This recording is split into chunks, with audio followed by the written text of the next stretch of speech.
How's it going, guys? Thanks again for being here. Today I brought you a brand new release from Lupo. This is the Lupo Movielight Dual Color 300 Pro, and over here is the Aperture 300D Mark II. This is actually the direct competitor with the Aperture 300X, but this one here should do, which is pretty much almost the same thing. And today I'm going to be talking about everything they want to know about this light here, so don't go anywhere. I'll be right back.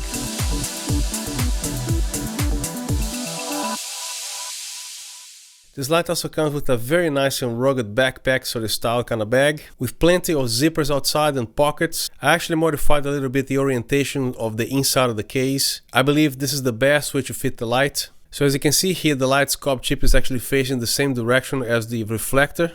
I actually found the position in the reflector this way is better than actually having facing up or down. Inside this bag there's the light itself, the actual reflector, the power con cable. I wish this cable was a little bit longer, so I always have to use an extension cord for it. And if you buy the Movielight 300 Pro Dual Color as a kit, it also comes with a V-mount holder and also a D-tap cable, so you can actually run this light with a V-mount battery. I have pretty much every single piece of lighting they can think of here, and a lot of times when I actually have a production on the next day here, when I choose my lights, I'm like, which light should I take? This one, this one. I have actually a ton of lights like this here, featuring a COB like this on the front. And it has a ballast here, Aperture, all kinds of brands here. But this particular type of lights here interests me more because it's the similar type of lights that television broadcast and theatrical applications use, due to the fact that it looks like one of those Arri lights. So this light is supposed to be a direct competitor with the Aperture 300X, but the Aperture that I have here is the Aperture 300D Mark II, which is almost the same thing as the X, except some brightness and some other things, but it still is going to be a fair comparison here. So what I like about this light here is the fact that you can actually just take the light out of the case, put the power cord on the back, which is another feature that I love. Instead of the regular, 3-prong AC cord, they plug it in here. You can actually install any bonus modifier they want here, the same exact way that you actually can install this light right here. So comparing these two lights here, I'm not going to be doing the comparison, everything in a row here. It's going to be a little bit here, a little bit there as I record the video. Now, to get one thing out of the way, comparing these two lights right here, this video is not sponsored by Lupo. I can say whatever I want, and I'm not paid to say anything here about the Lupo light right here. So I'm assuming people who are actually watching this video to actually buy this light here, this is not your very first light. You probably have a light like this already or something similar, this type of things, the cob light here with the ballast or not. But personally, what I like about this particular light here between the two lights is the convenience that all I need to do is to take this light out of the case, plug it in a power outlet and start shooting. This one here, you need to set up a ballast and all. And there are also advantages of having a ballast or not having a ballast depending on how high the light is. You can also use the app. There are many ways to control this light, but the ballast actually adds a convenience to control the light from the ground, while the light is like 13 feet in the air. While this one here, you need a ladder or to use the app, which is light is also capable of operating through the app, or you can have an assistant with a ladder or whatever you want to do. So personally, I really like this design here, and this type of lights, they are used mostly for theatrical applications and also TV broadcasting, the lights on the ceiling and all. And I also like the fact that this thing comes with a little Fresnel sort of thing here, which, by the way, this is not a hard glass or anything. You press it in, it's actually soft, which is pretty cool. This light is supposed to be a direct competitor with the Aperture 300X, but what I have here is the Aperture 300D Mark II, which is pretty much almost the same. But if you watch other reviewers actually reviewing this light, they claim that this light here is actually one stop brighter than the Aperture 300X. This particular case here is not it, because this one and this one here seems to be having the same exact brightness and output. Now, both of these lights here, technically they almost cost the same price, but if you're looking for a light with all the bells and whistles to fine-tune the effects at a couple of seconds here, shorter or longer, whatever, this will be the light for you. But if you're looking for simplicity, a light that provides a very nice quality light output, something that you can actually mount on the stand here real quick, especially if you're in a rush for some productions, because you don't have the luxury of time in everything that you shoot out there. So this will be the light for you here, whether you choose this light or this light right here. So to do a fair comparison, I'm going to be focusing primarily in the actual lighting capabilities of this light here, excluding the fancier tools you have in this ballast and all. But what I like the most about this particular light here is the actual design and the simplicity. So if you're looking for something very fancy with the extra effects, for example, this light here on the ballast for the lightning storm effects, for example, you can actually put put a trigger going on here, which you can actually just fire the lightning anytime that it's supposed to be, while this one here is going to be playing the effect as long as you actually set, so it's one of those little things here. But if you're looking for more performance, and if you need the extra half a stop in brightness, at least comparing to this light here, and again with the Aperture 300X, it seems like this light is a whole f-stop brighter, this is the light for you. And I actually love this type of designs here, this type of Fresnel kind of airy looking kind of light, so I actually really like this light. So everybody knows what Aperture is, of course, right? But to some of you guys, I would guess, especially the younger you guys, so who is Lupo? So Lupo is not a new company. They have been around for a very long time, by the way, since 1932 actually. So they first started making a professional photography equipment and a studio equipment, but in the 90s they began to focus on the production of lighting equipment for not only for photographic purpose but also for broadcasting and video environments.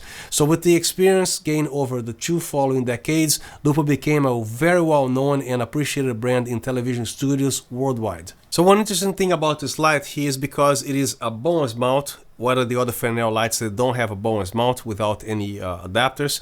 And this light here weighs only 11 pounds or 5 kilograms, which makes the light actually very light for a 300 watt light. Now here's one interesting thing to know, because a lot of lights, even though they say 300 watts, they don't draw the whole 300 watts. This particular one here is no exception. It is equivalent to a 300 watt LED light, but it's not going to be actually drawing the whole full 300 watts. And again, this light is actually capable of outputting more light than the Aperture 300D Mark II and the 300X, but the interesting thing is, every time we have a light that's actually dedicated to daylight only, for example, or tungsten only, all the LEDs are one color, which is supposed to be brighter than this 300 watt light right here, because every time we have a bicolor thing going on, you have to share both colors on the same cob chip here. But somehow this light here is actually a half a stop brighter than this one, and also a full stop brighter than the Aperture 300X. I don't have the 300X here, so I can't really tell. So I actually have to go with whatever the other YouTubers are saying. But this light here, I can actually compare side by side. This one is actually half a stop brighter than this light right here. So when you buy this light not being as a kit, you still get the whole backpack thing that comes with this light, the light itself, the power cord. But this one as a kit comes with two additional items, which is the V-mount clamp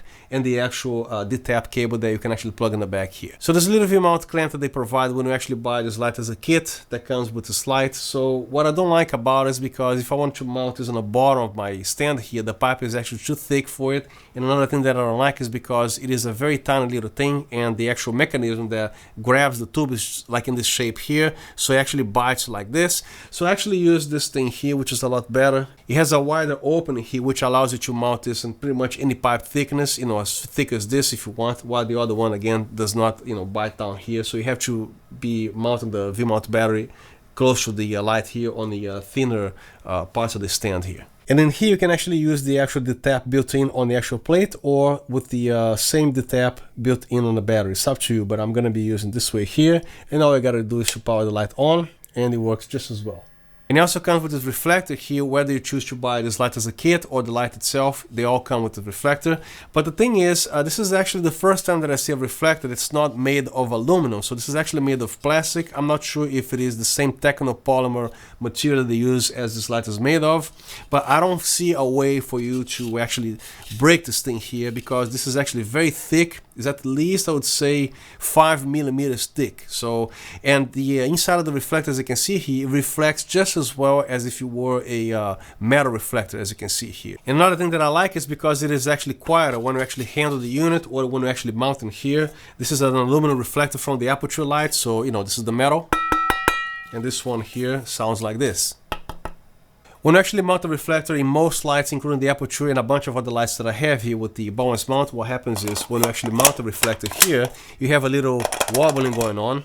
At the same time here, when you actually mount this actually feels a lot more robust. So when it locks, you hear that hugely satisfactory noise, and there's no wobbling or rattling whatsoever.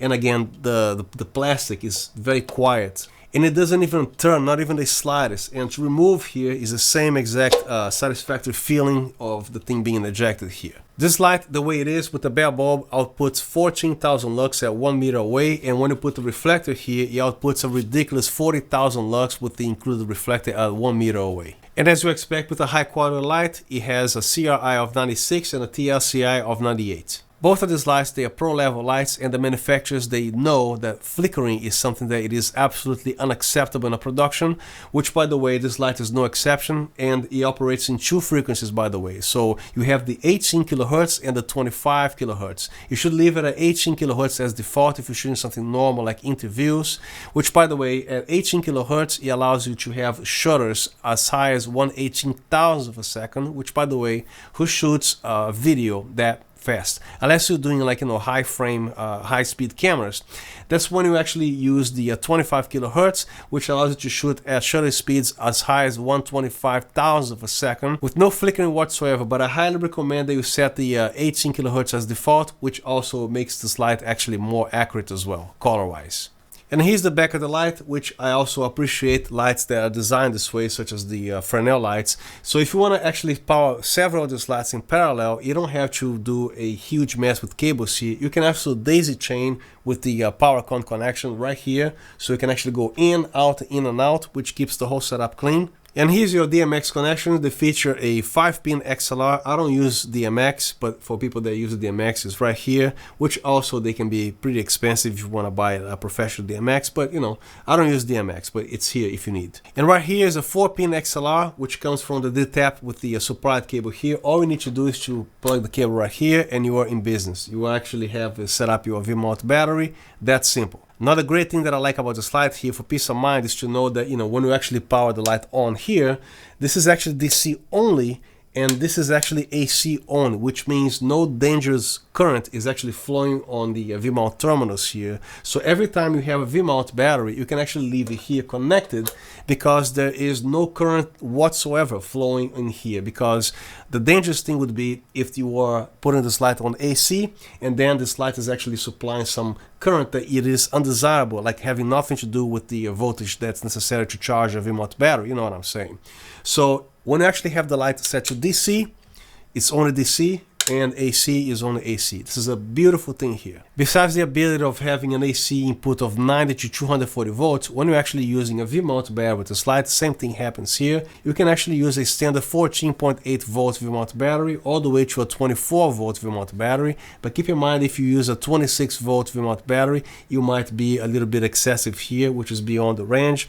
But again, V-mount, you can go from 14.8 volts to 24 volts. One thing that I like about the aperture here is because you have the ability to actually charge the V-mount battery while you're on set, plug it in via AC. So when you're actually ready to go outside, the batteries are charged. When you go back to the studio, you plug the light back on the AC and the V-mount batteries are being charged right on the ballast here. You don't have the ability to do the same thing with this light here. And like I said, again, you can actually safely put the AC cable at the same time with the DC because this switch here is independent. So there you go. Let's see if we lose anything here. Apparently is a lot brighter, like every other light that I've seen.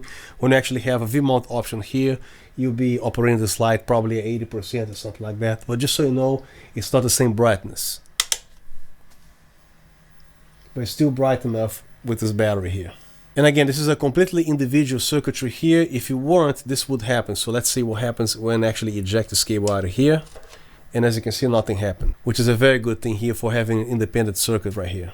And the same thing with the aperture here. When we actually install V-mount batteries, the brightness is not going to be as equal as if you were running this light on DC, like any other ballast that I've seen so far. But the cool thing about this light here, for example, if you don't need a lot of power, you can actually install a single V-mount battery here and this light will power, because every other ballast that I've ever seen that requires two V-mount batteries, it will not power on or work at all if you don't have the two V-mount batteries installed here. So this thing can actually run with a single V-mount battery if you want. So okay, both of these lights you can actually be operated via DC using a V-mount battery and all, but this light here I actually happen to find out because the way this light connects on the back here with the 4-pin XLR. Now if you want to go to the next level here as far as DC or V-mount goes, this is actually a 900 watt hour battery which has a 15 amp, a dual 15 amp jack on each side here, in which I can actually power two of these lights simultaneously in one battery here, and this thing is gonna last pretty much forever. So, and you just turn on the light here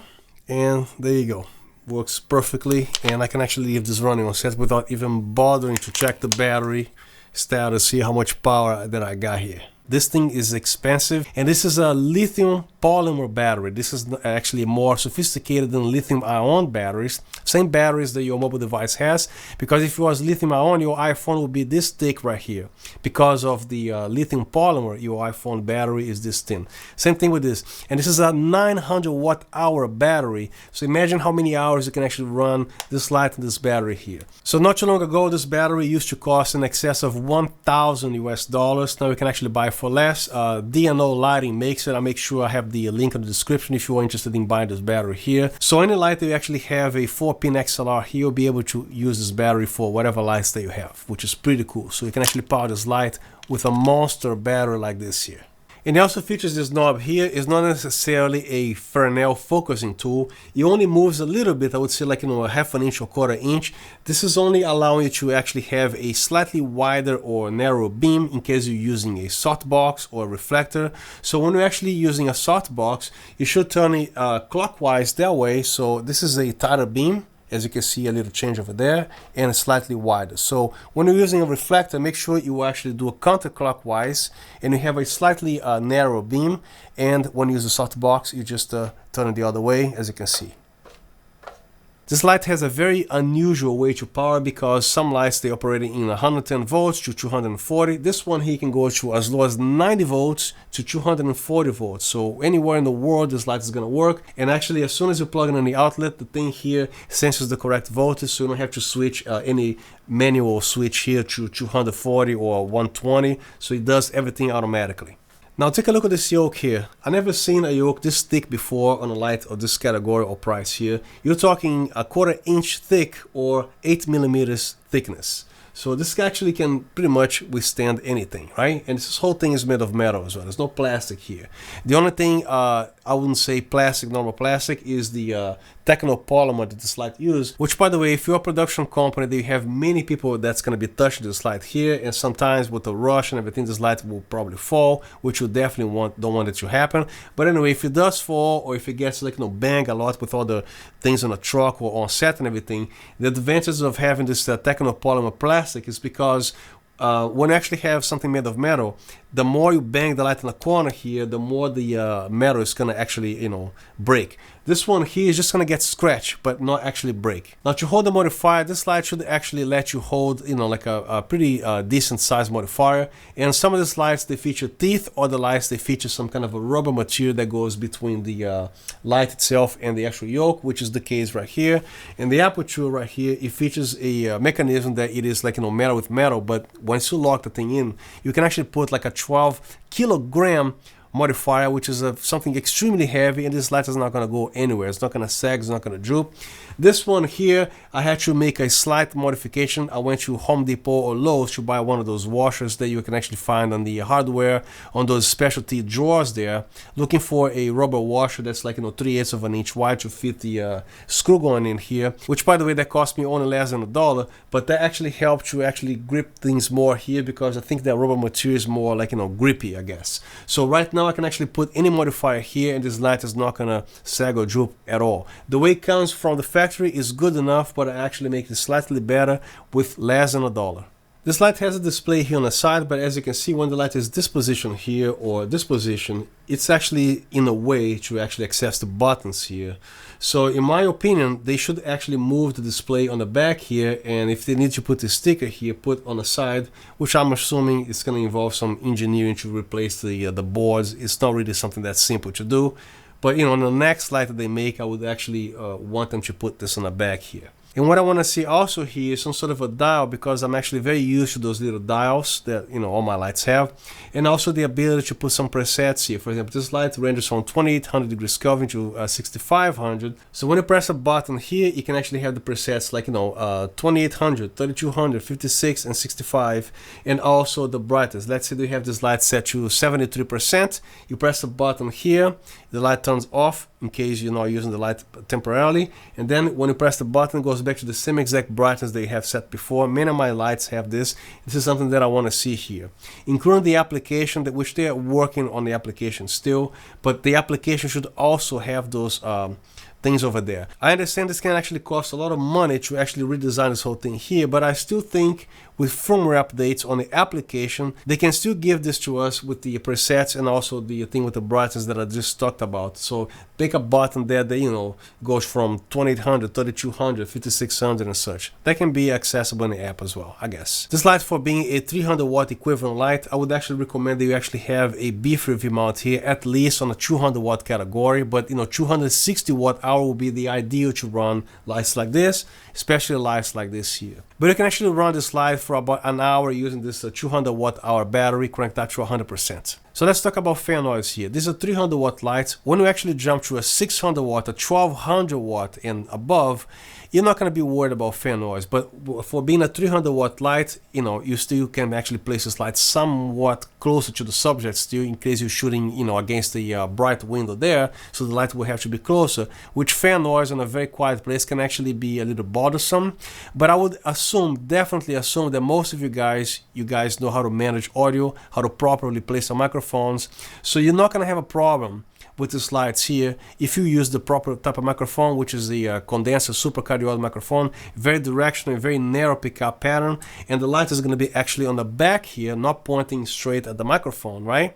So fan noise is not going to be a problem here, but I must say the frequency that the fan here emits, it's slightly more noticeable than the frequency the fan here emits. With this light here, is a little bit easier to manage the fan noise because of the note or frequency of the fan is actually playing. Assuming again that you know what you're doing with your audio, you're not going to have any problem here. As a matter of fact, Curtis Judd reviewed this light, and he also saying that this light is actually somewhat audible, but it is so much tiny little noise in the background that it's almost negligible. So in my opinion, this is not a problem for me, and I don't think it's going to be a problem for you. So the microphone that I'm using here is very directional and very sensitive. This is a condenser supercardioid microphone, which by the way happens to be 11 inches away from me. Now it's probably 9 inches from my mouth, and it's pointing directly at me and this light here. This light is about probably 16 inches away and 9 inches from my mouth here. So this is the fan of this light. Let me shut off the aperture here. This is the fan noise that you hear at this particular distance. And again, this light is not placed in the proper position here. When you interview somebody or shooting whatever, this light is going on the back of the microphone, not in the front. So this is the noise that you hear. I'm going to give you 10 seconds. There you go.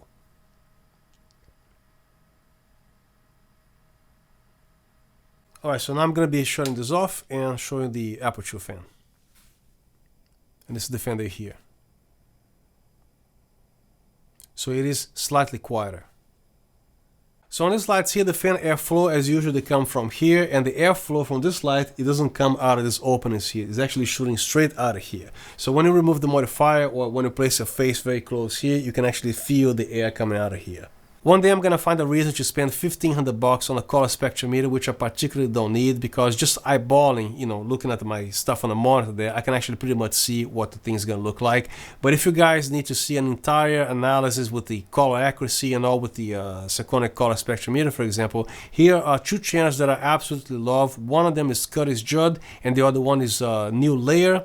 Those guys, they do also fantastic reviews, and they display the whole chart of the whole thing that you guys need to see there. So you go to the channel and look at the spot right here, because they covered everything with the color accuracy and all. We're using the color spectrometer. This light has a color correction index of 0.6 green, which by the way, we all know that, you know, the more hours you put on this light, that's gonna be actually lower, because the light is gonna tend to go to the greener side instead of the magenta side. I would say most of us watching this video, we are located in the United States, and this light here is from an Italian company, and as you know, both of these lights, they are manufactured overseas.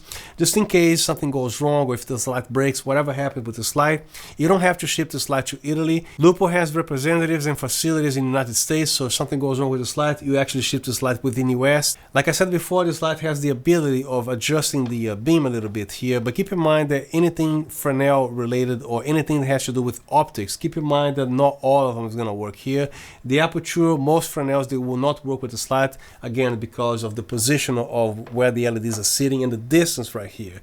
So the NAND light and the Pro light, their reflectors seem to work here. And another thing to keep in mind is to be cautious about it, depending on the modifiers that we attach attach here when you're using a high power light such as a 300 watt or 600 watt or even 1200 watt. You gotta really carefully choose the accessories here, because if you put something very tiny here, one of those little whatever it is that you want to put, like a little snoot or to change the color temperature, one of those things you attach here. So if you actually have something that's very tiny, the amount of heat build up here is going to be pretty ridiculous, which you can actually reduce the life of the LEDs themselves and also cause some damage to the light or get excessively hot. So the Fresnel stuff, if you use the large ones, is a lot better because they have room to breathe, especially when you're using, for example, a 600 watt light. You have to be twice as careful with that one. So just so you know. A few things that Lupo needs improvement here is to change the way the display here, to put on the back, to make a better app, and also the presets and all that stuff there. Other than that, this is a great light, and I also again love the simplicity of not having a ballast. Everything is built in here. You just plug in the cable, power it on, good to go. So the main key features of this light is the fast assembly, no ballast, very simple light, just power it on and good to go. It has got a Bluetooth built in, which of course it comes with an app if you need. It's also a standard bonus mount, which you can actually mount all kinds of modifiers here, just like this light right here. It is a bicolor from 2800 to 6500 degrees Kelvin, which gives you a couple more ranges there. It has a 96 CRI and a TSCI of 98, just like any other Lupo light. It's got DMX and also special effects, you know, a few, but it's got some effects. And it's also made out of a reinforced technopolymer plastic, which makes this light very durable and also very light when you actually carry this light around. So there are two ways to control this light here. You can actually come on the side of the light and operate it manually, or you can actually use the Lupo application. And the aperture light here, you can actually have it three ways. You can actually control from the ballast, from the application, and also with the remote control. So I'm pretty sure Lupo will be able to develop a Bluetooth remote, which can be sold separately, maybe not, I don't know, but this is an idea. So I'm going to be showing you next here the application that Lupo makes for this light, which you can actually control with your mobile device. I don't particularly need an app. Every time I'm on set, I have my assistant to do all the work there. But if you guys need an app, so Lupo makes an app. But just so you know, as you probably know, this application here that the Aperture makes is a lot more superior than a lot of other lights out there. So, you know, that is completely like not even way to discuss about it. But they do make the application for this light, and just a matter of adjusting the firmware, this light is going to be actually better with the application, because as far as light quality and performance, this light is actually up to par with the Aperture 300X or the 300D Mark II. So here's the Lupo Movielight placed in front of me as a key light with the same exact modifier that I was using before, and this is a 26-inch modifier. It's a softbox, parabolic, and right now I have the fill light going on here, so let me turn it off. So this is only the Lupo Movielight right now, so it looks like this, placed at 45 degrees and as high as my ceiling allows, because I wear glasses and all, so it looks like this here. And so I have the light right in front here. So as far as fan noise goes, the microphone is actually properly placed right here, and the light is actually finally in the back here. So as far as fan noise, this is what you hear. The microphone is actually still placed in front of me, but the light is actually now behind the microphone. And this is a very quiet studio here. In most scenarios, when I actually go shoot outside in a corporate environment there's always a little sound going on with the cars passing by the window. You know, you can hear the traffic a little bit, even though the building is well insulated. You're always gonna hear a little something. But if you're in a studio that requires complete dead silence, this is what you're dealing with this light, placed about 4 feet. I actually can touch the softbox, so the light is still pretty close here. So I'm gonna give you 10 seconds here. So this is what you're dealing with here.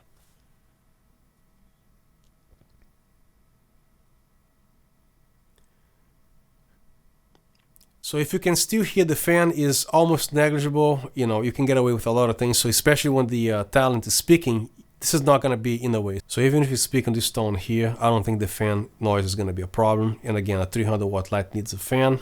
So even if you whisper, for example, I don't think that's going to be a problem with the fan noise. But even if there is a problem, there are advanced audio software programs over there that you can actually fix this in post, such as the Isotope RX8 or RX9. Those softwares, they are in excess of $1,000, but even then, every time you actually correct audio to use some filters there, somewhat you actually degrade the quality of the audio. So I would actually rather have a little bit of a fan noise here, which is technically very little, instead of messing with the audio, because I want my audio to be as crisp as possible and let a little bit of a fan noise be there. Or you can actually place the light a little bit more far away, put a larger modifier there, and crank it up to 80% or 100% or something like that. So again, this light is actually only 4 feet away from me. I can reach the softbox very easily. So you can actually place the softbox back there. Or if you happen to be in a small room, why would you need a 300 watt 3 feet away from you, right? So use like a little 60 watt light. These lights are designed for high power output, in which they're going to be actually placed far away, and the fan noise is going to be way far away from this microphone here. So everything that you put in front of the slide here, bone and mouth wise, you're going to hear the very satisfactory clicking noise right here. So here's the biggest modifier that I have. I wish Lupo sent me their softbox so I can actually demonstrate here. So since they didn't, I have my largest modifier here, which is the godox keylight P120, which weighs in excess of 6 pounds. So it's a pretty heavy modifier. And as you can see, this light, holds it like no problem. And to adjust in any position or angle that you want here, it just takes a couple turns here, and it doesn't sag, it doesn't droop. Softbox stays where it's supposed to be here. So I'm gonna actually place this light this angle here, and slightly higher, as high as my seating allows, because this thing is huge here for this particular room here. And even though I don't recommend you to do this, but if in case you accidentally get the light going this way here abruptly, as you can see, the softbox is still being held in place. Same exact position. So this light can actually pretty much hold any modifier they want, including those heavy Fresnel adapters, which they pretty much weigh the same as this light here. And let's not forget a little knob in the back here that you can actually adjust the beam angle slightly wider. So when you're actually using a softbox, you just come over here and set your desired angle here. Right now I have installed here the godox FLS10 Fresnel. So when I actually turn on the light, I'm on flood mode. And as you can see, it works perfectly with this light. So there's a spot there, and you see a lot more concentration in light. Let me crank this up a little bit here.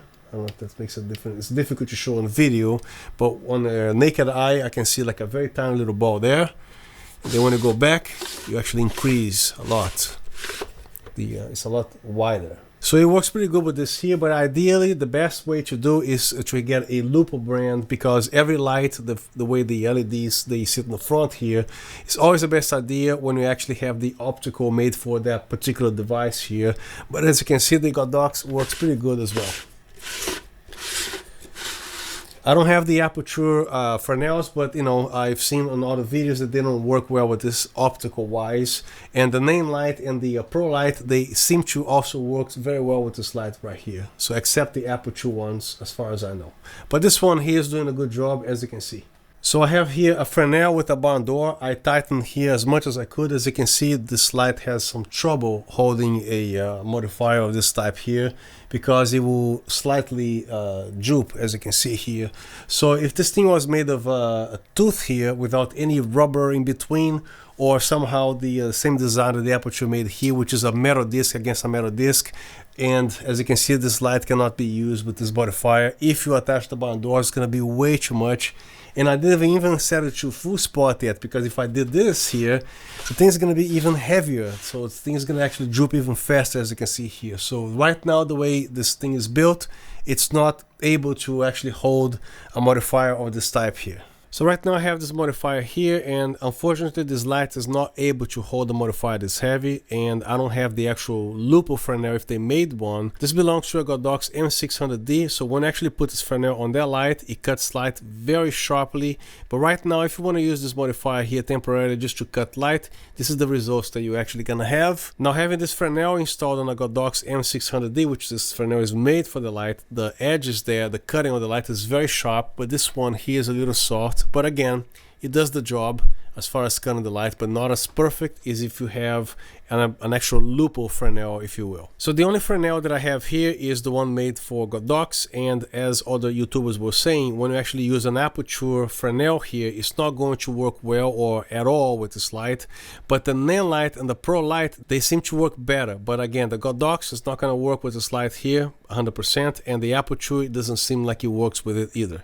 But again, when you use this as a spot, yes, it works pretty decently. As you can see here, you have a nice tight spot right there, or this way here, having a full flood right there.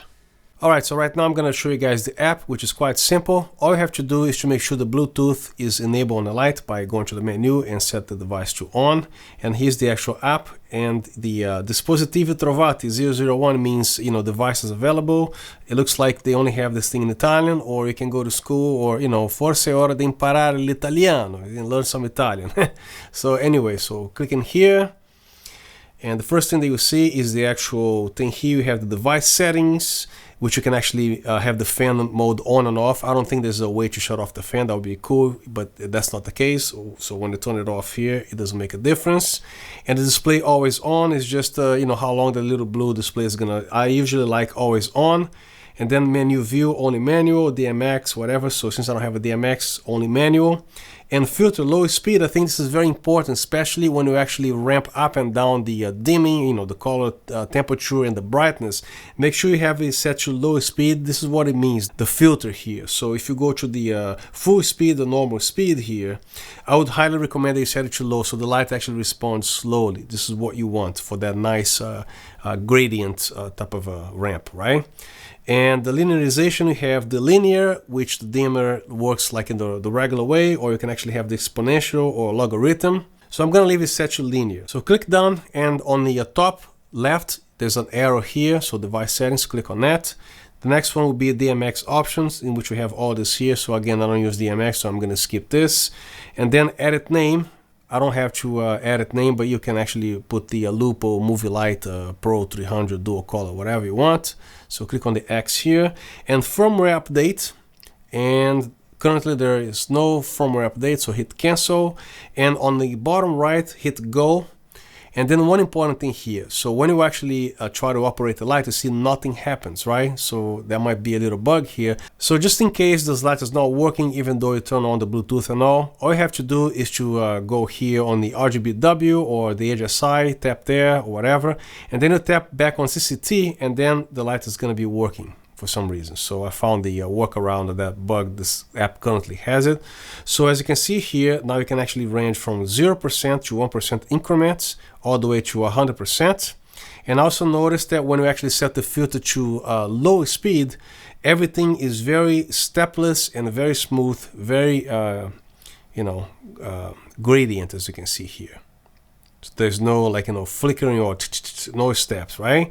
And the same exact thing with the color temperature. As you can see, 6500 all the way down to the 28. So I'm going to do this again. It's very smooth, the entire ramp up or down.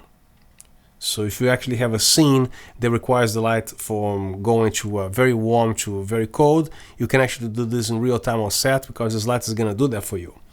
And to have the strobe, for example, here, all you have to do is just slide the strobe to whatever frequency that you want. You can also set the color temperature here. I usually like the strobe set to the coldest color temperature, so 6500, and goes all the way to this frequency right here. If you want to annoy some neighbors, put the light outside, leave this running for like 10 minutes, you're good to go.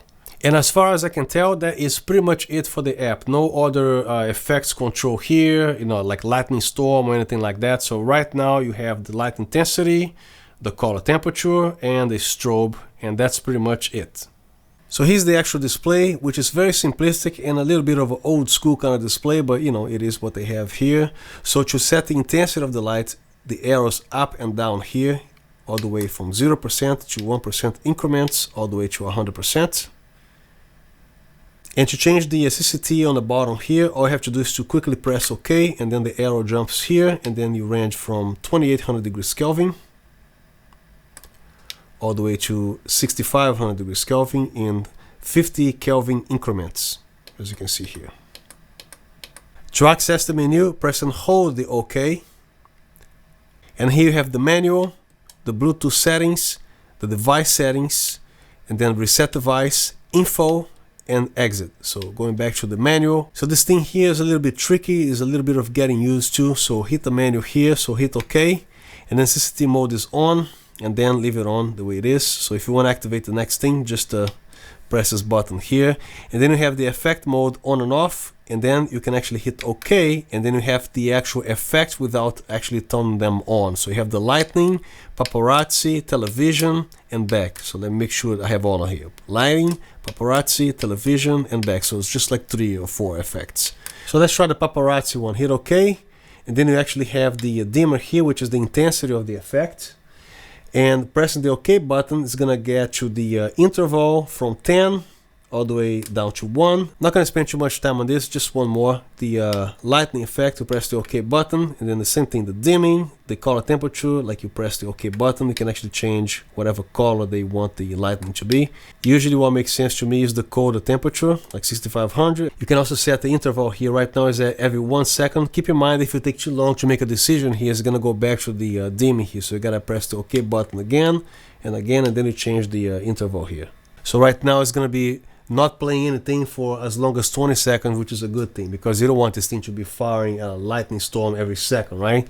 So it's a little bit of getting used to fumbling around with this settings here. Now to access all the things here, again, press and hold the OK button, and then skip the manual. No, the next one will be the Bluetooth. Hit OK, and then hit OK again, and then with these arrows here, up and down, you can actually select on and off. So I'm going to leave it on, and then OK again. Now the reason why this thing was at 100% is because there was an app before which was previously set to 100%. So in this case I'm going to be actually turning off the Bluetooth, and there you go. It goes back to the normal thing here. Unless you go to the app and then you fix it over there to whatever light intensity you want, 0%, 5%, or whatever. Then hit OK, and then exit. So again, press and hold. Then you have the manual, we've seen that, Bluetooth, OK. And then device settings, hit OK, and then you have the display, all the stuff here always on, or the new view, only manual, or whatever. And then the frequency, 18 kilohertz or 25 kilohertz, and the filter, low speed. I highly recommend that you set this always to low speed because the light actually behaves a lot better. And then the linearization here. And then next is the CCT limit. So if you want to go from 2800 Kelvin all the way to 65, or you can actually hit OK and choose only from 3200 to 5600, or you can go back to the whole spectrum here. And then hit exit. There you go. Press and hold the OK button again one more time. Go all the way to the new thing here, which is the reset device. I don't want to do that. And the info back, and then exit. This is the actual entire settings of this light here. So right now I have the light set to 100% at 5600 degrees Kelvin, and I have the Fresnel here set to flood. And what we're looking at here most importantly is just the f-stops here, and I'm actually setting this to ISO 100, not 400, not 800, just to give an idea. So to the very center of the light here, right on the beam, we're looking at 11.5. So let's switch to spot mode. So before it was 11.5, now we're getting f16.5.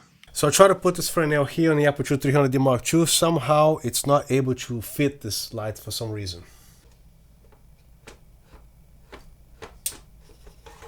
No, doesn't fit. Now with the actual reflector installed here, we are reading f11, 11.2, 11.4, pretty much 11.5. Now right now at 100% with the reflector installed, we're having a reading of 16.1. Make sure. Yeah, 16.1. Now at the bare bulb, we have a reading of f8. Now we have the Aperture 300D Mark II set to 100%, bare bulb, and let's see what we have. There's about f8 here. Now the light is at 100%. I just want to see if the CCT changes. We have the same exposure right there. So right now is a daylight at 100%. Measuring from the front here, the center, we're getting 11.4, 11.5, something. There you go, 11.5. Now let's switch to 2800 degrees Kelvin and see what we get here.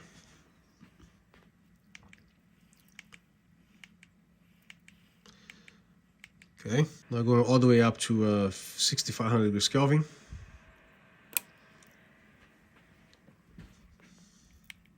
So right now all the lights are turned off. The only light on is the Lupo light, and I'm trying to see if there's any chromatic aberration or any color fraying on the edges of the light. Apparently there is none.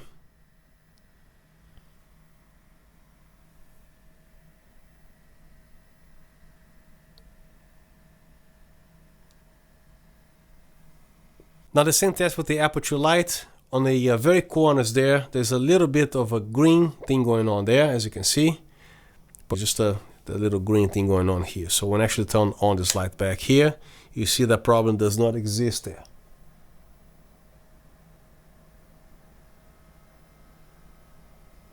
So that's the end of my review, and I hope this video helped you decide which light you want to get. And if you have any other questions, just drop them down in the comment section. I respond to everything that I see there. So thank you again for watching, and I'll see you next time.